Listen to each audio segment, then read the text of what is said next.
しなみを揃えてゆこうお互いを信じ合う5人の仲間まるでスファイブに預けた命飛ぶぜ宇宙の果てまでもみんなの笑顔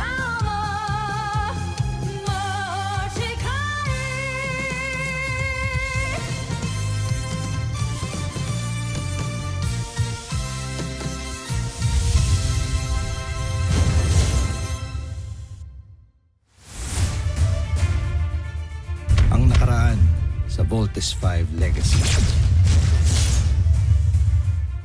Namatay ang iyong ama na hindi man lang tayo binigyan ng karapatan. Namatay siyang anak ka pa rin sa labas. At ako, hindi niya pinakasalan. Ang kamatayan ng iyong ama ay nangangahulugan na ang pinsan mong si Hrothgar ang kokoronahan bilang kahalili niya. Bago mabasbasan si Hrothgar, ako at hindi siya ang takdang bagong emperador.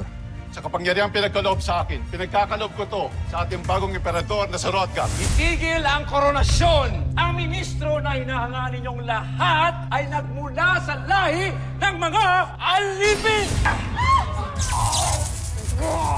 Ang dapat sa kanya, isama sa kauri niya. Simula ngayon, kamahalan ang itatawag mo sa akin. Wala ka ng pamilya. Patay na sila. Kulang pa ang ginagawa ko para sa Bosenia. Dapat kong palakihin ang aking imperyo. Kaya mula ngayong araw na ito, ay gagawa kayo ng mas marami pang armas At mga sasakyang pangkalawakan. Hahanap ako ng mga bagong planeta na aking sasakupin at aangkinin mula sa planetang Brahmin, Tao Cetis hanggang sa Gliese at sa mundo ng mga tao na kung tawagin nila ay Terra Ertu. Nagpaplano kaming tumakas para labanan ng bagong emperador. Kailangan nating makaalis gamit ang portalis para makabalik tayo sa kapital ng Busan.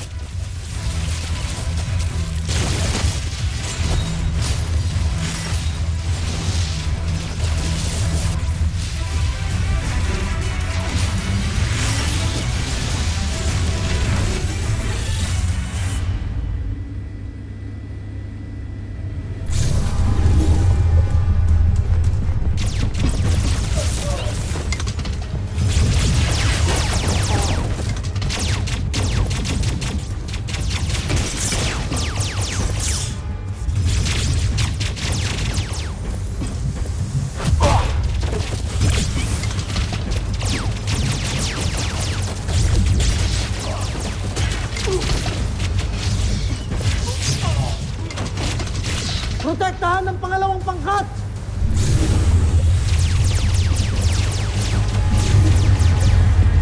Magtungo muna sa mga sasakyan!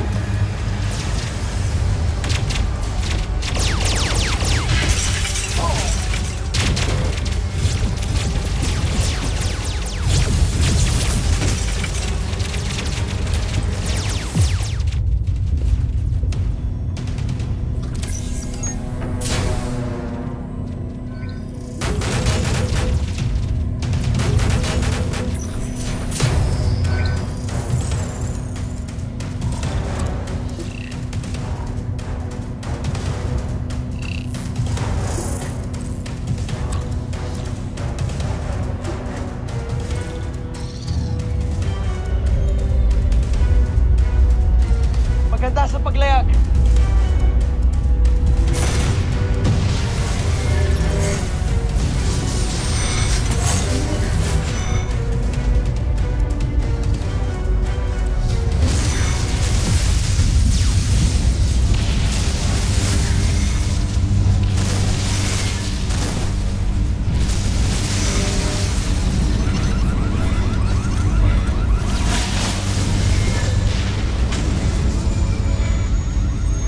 Hrothgar, hindi na tayo mananalo. Kailangan mo na kaming iwan. Hindi, Magus. Magkasama tayong tatakas. Pakinig ka. Ikaw ang pag-asa ng himagsikang ito. Hindi ka pwedeng mamatay, kaya iwan mo na kami!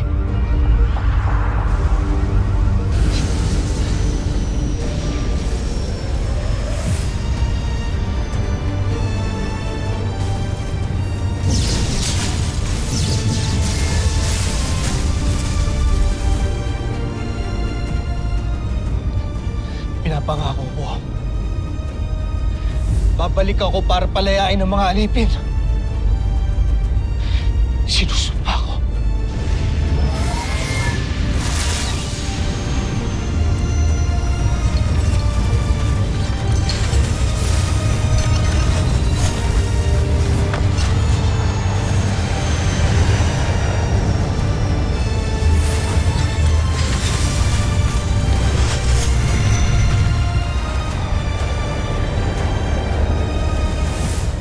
Ano ang balita, Baron Samter?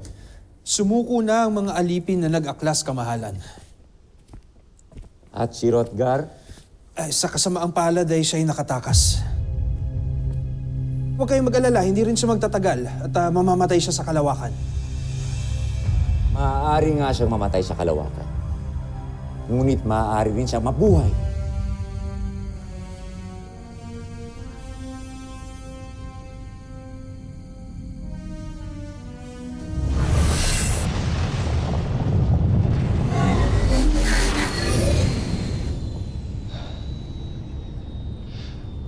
Rosalia. Ina. Ituro ninyo sa akin kung saan ako dapat magtungo.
Kalat na ang balitang ipinagtanggol mo na naman daw ang mga alipin.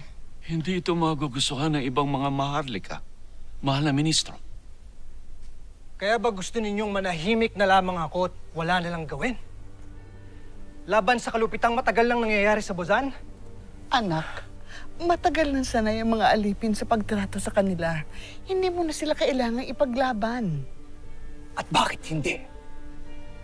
Gayong katulad ko rin sila! Baka may makarinig sa'yo. Hindi ko na kailangan sabihin, Ina. Dahil ito ang katotohanan ko, hindi ba? Nawala akong sungay. Nagaling din ako sa lahi ng mga alipin, kagaya nila.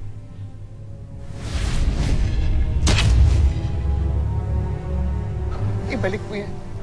Isuot mo yan uli bago pa may makakita. Pagod na akong magpanggap, Ina. Isipin mo kami, ministro. Kapag nalaman nila na huwad yung mga sungay mo, malalaman din nila na itinago namin ng totoo. Tiyak na parurusahan kami. Kaya isuot niyo uli yan.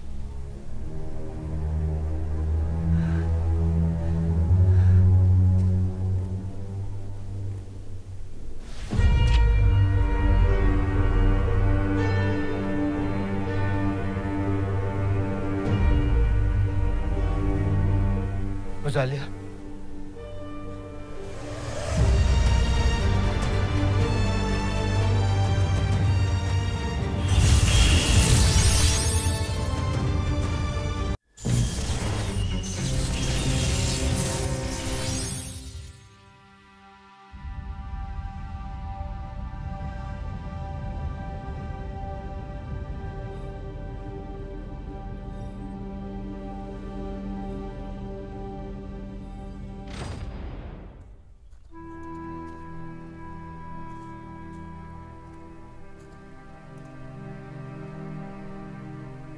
Rosalia, magpapaliwanag ako. Niloko mo ko. Kaya pala napakabuti mo sa mga walang sungay. Dahil hindi ka totoong maharlika. Tunay akong anak ng mga magulang ko, Rosalia. Totoo rin lahat ng pagkakakilala mo sa akin.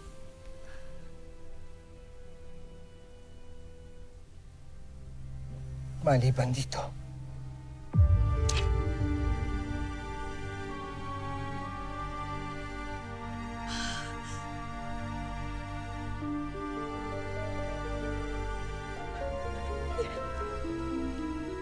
Ba't nangyari na wala kang sungay?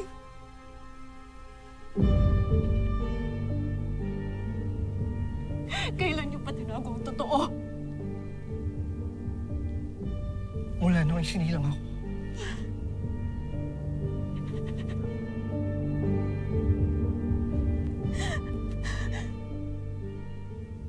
Kaya't ginawan ako ng sungay ng manggagamot.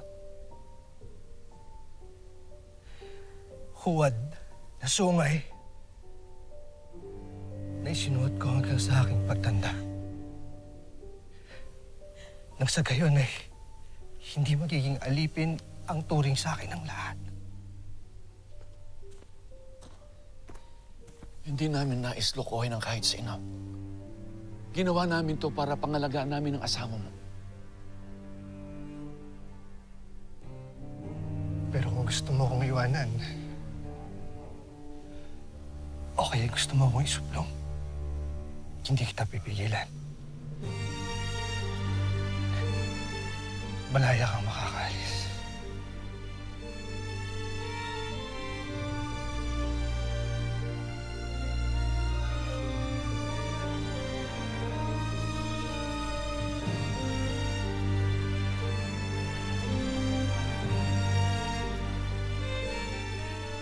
Kailanman ay hindi ko maaari ipagkanulob ang lalaki pinakamamahal ko.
Call Coast Guard.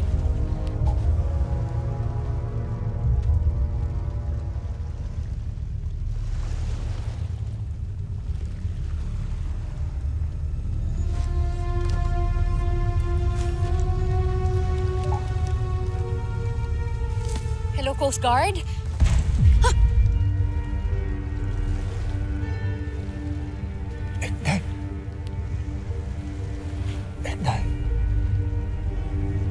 Okay ka lang ba? Gertrude Guys, buhayin sein.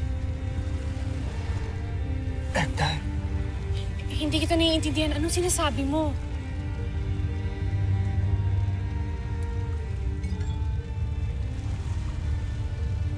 Tulong. Tulungan mo ako.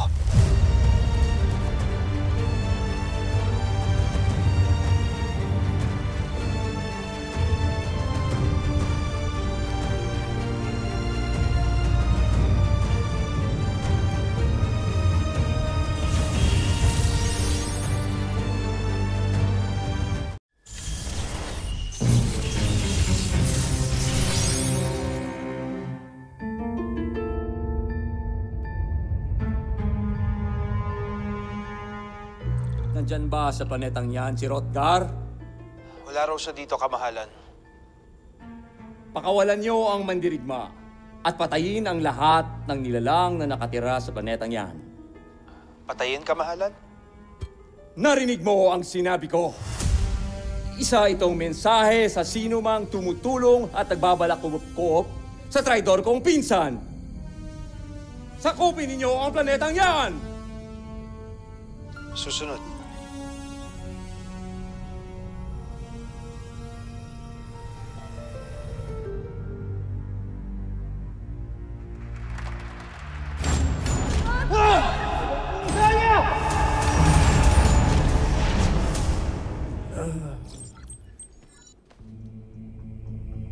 Bilano, pakitawag si Doktora. Nagising na yata yung alien. Okay ka lang, ikaw lang mag-isa dito. Okay lang, ako bahala dito.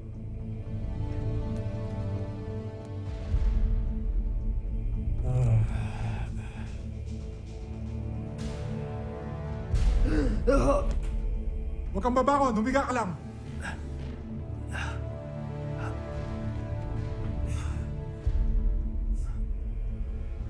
Sinabi na huwag kang babangon! Oh my God! Bakit mo siya binaril? Ibaba mo yan! Ibaba mo! Wag. Hindi ako lalaban. Nagtatagalog siya? Kinausap niya rin ako sa Tagalog nung makita ko siya. Nakakaintindi kami ng anumang wika.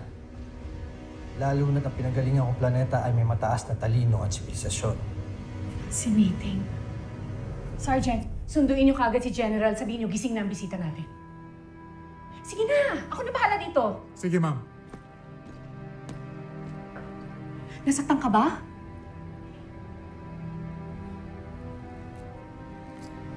Nagalusan lang. Hindi ka tinatablan ng bala? Huwag ka mag-alala, ligtas ka dito. Ako nga pala si Mary Ann. Welcome to our planet Earth. Ano nga bang pangalan mo, Mr. Alien? Saan planeta ka galing? Mula ako sa Buzan. Ang aking tahanan na ginawang mapaniil na imperyo ng aming sakim na emperador. At Mary Ann, pakinig ka. Meron silang ambisyon na sakupin ang buong kalawakan. Kasama na rin ang planeta ninyo.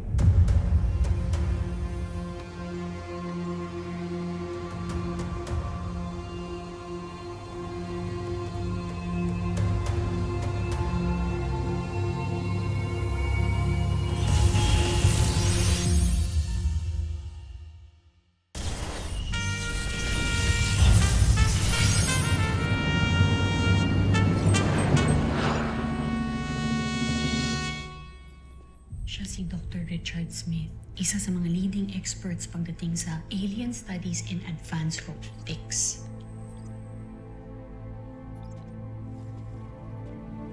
Officer on deck. Richard. Oscar. Marianne. Colonel Oscar Robinson, the Deputy Commander of the new Defense Group. And, how do we call you? Rothgar. Rothgar. Mula sa Buzan. Sit down. So, what's the current status? Our asset here is really not of this world. The threat he speaks about could possibly be true. Kaya dapat walang makakalam na dito siya. At kailangan mo makakalam ang identity niya sa buong mundo. Rothgar? May gusto ka bang sabihin sa amin? Ngayong magkakakilala na tayo lahat, ay huwag na tayong mag-aksaya ng panahon. Dahil napansin ko na mahina ang inyong mga armas. Wala kayong laban sa Bosenia.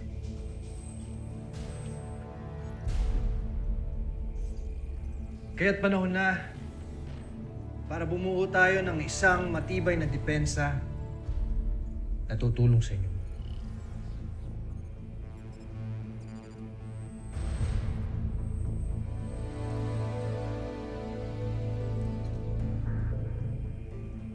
It is in the Earth's best interest to join forces to prepare for the impending invasion.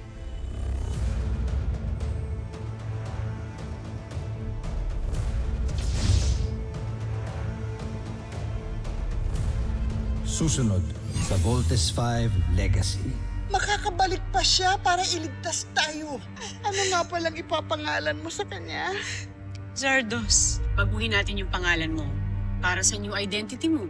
Ano ba sa tingin mo ang nababagay sa akin? Ned Armstrong. Ned Armstrong.